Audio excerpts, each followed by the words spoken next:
Hello friends, જય શ્રી કૃષ્ણ. સ્વાગત છે તમારું મારી ચેનલમાં. આજે હું નવી રેસીપી લઈને આવી ગઈ છું અને એ છે દાળવડા, જે ખૂબ જ સરસ બને છે, ટેસ્ટફુલ બને છે. તો તમે એકવાર જરૂરથી એ ટ્રાય કરજો. તો ચાલો આપણે બનાવીશું દાળવડા.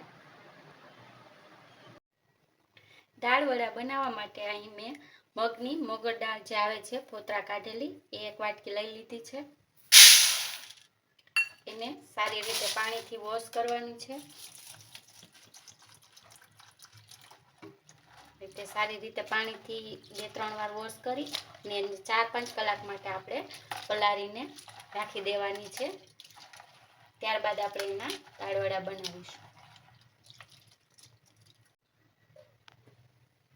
પાણીથી વોશ કર્યા પછી દાળ ડૂબે એટલું પાણી આપણે નાખીશું.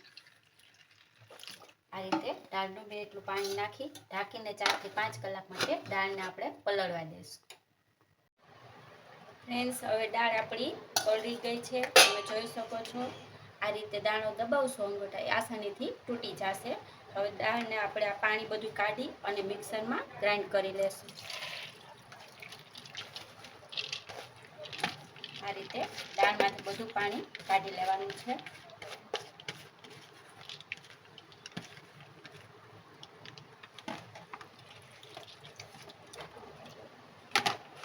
ત્યારબાદ આપણે મિક્સરમાં ગ્રાઇન્ડ કરી દઈશું. દાળને પીસવામાં પાણી જરા પણ નાખવાનું નથી, એમ જ આપણે દાળને પીસવાની છે. સેજ કરકરું રહેશે, એકદમ સ્મૂથ પણ નથી કરવાનું આપણે, એવું આપણે પીસી લેશું.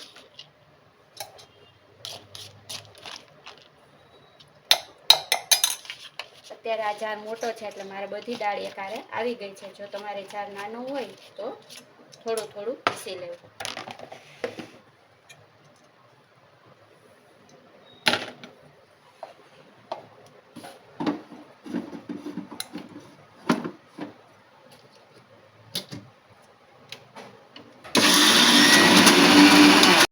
આપણે દાળને પીસીને એક બાઉલમાં કાઢી લીધી છે, તમે જોઈ શકો છો. સેજ એવું કણીવાળું રહેશે.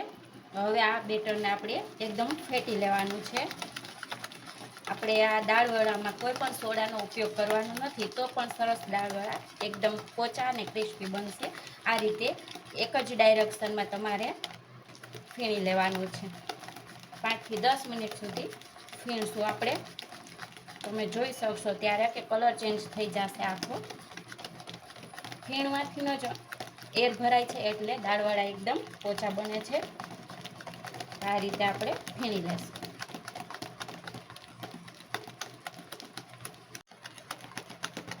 ફ્રેન્ડ્સ, તમે જોઈ શકો છો કલર ચેન્જ થઈ ગયો છે, એકદમ વ્હાઈટ થઈ ગયું છે. તો હવે હું તમને બતાવીશ કે તમારું બેટર સરસ ફ્લફી થશે કે નહીં.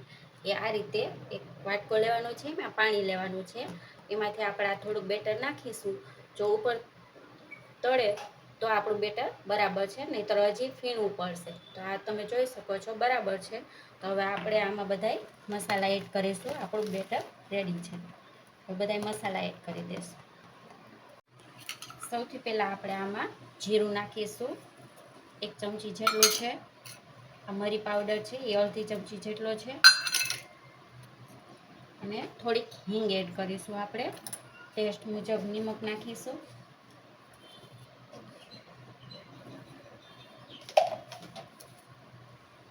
કોથમીર નાખીશું આપણે. અને આદુ, મરચાં અને લસણ જે ખાંડીને મેં લઈ લીધા છે. તમારે ખાંડીને ન નાખવા હોય તો જ્યારે દાળની પેસ્ટ બનાવો એમાં પણ નાખી શકો છો. ખાંડીને નાખવાથી ટેસ્ટ ખૂબ સરસ આવે છે. અને આ એક મેં ડુંગળી ઝીણી સમારેલી લઈ લીધી છે. એ ઓપ્શનલ છે, જો તમારે નાખવી હોય તો નાખી શકાય છે, નહીં તો ન નાખો તો પણ ચાલશે. હવે આ બધું આપણે સારી રીતે મિક્સ કરી લેવાનું છે.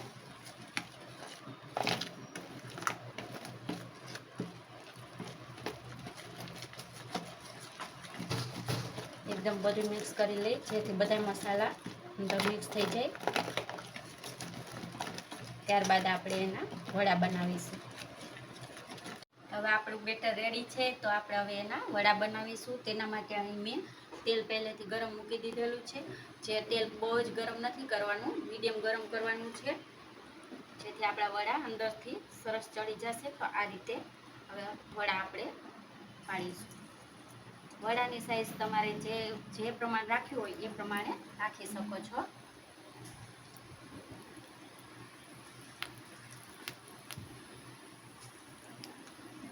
વડા બનાવવા તમે મોગર દાળ હાજર ન હોય તો ફોતરાવાળી મગની દાળ હોય એનો પણ યુઝ કરી શકો છો, તો પણ સરસ બને છે વડા.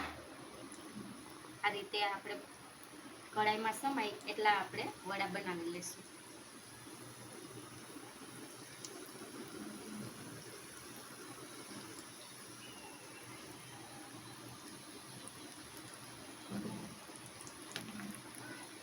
હવે એને મીડિયમ ફ્લેમ ઉપર આપણે તળાવવા દઈશું. થોડી વાર આમ જ રાખીશું, પછી થોડા આપણે હલાવી લઈશું.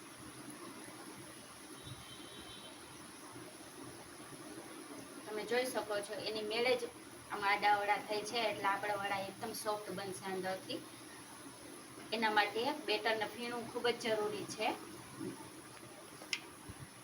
જેથી સોડા વગર પણ એકદમ સોફ્ટ આપણા વડા બનશે.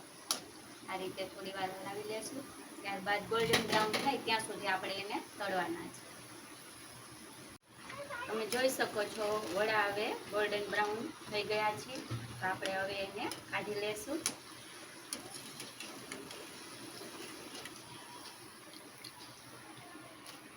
એકદમ ઉપરથી ક્રિસ્પી થશે અને અંદરથી સોફ્ટ થશે.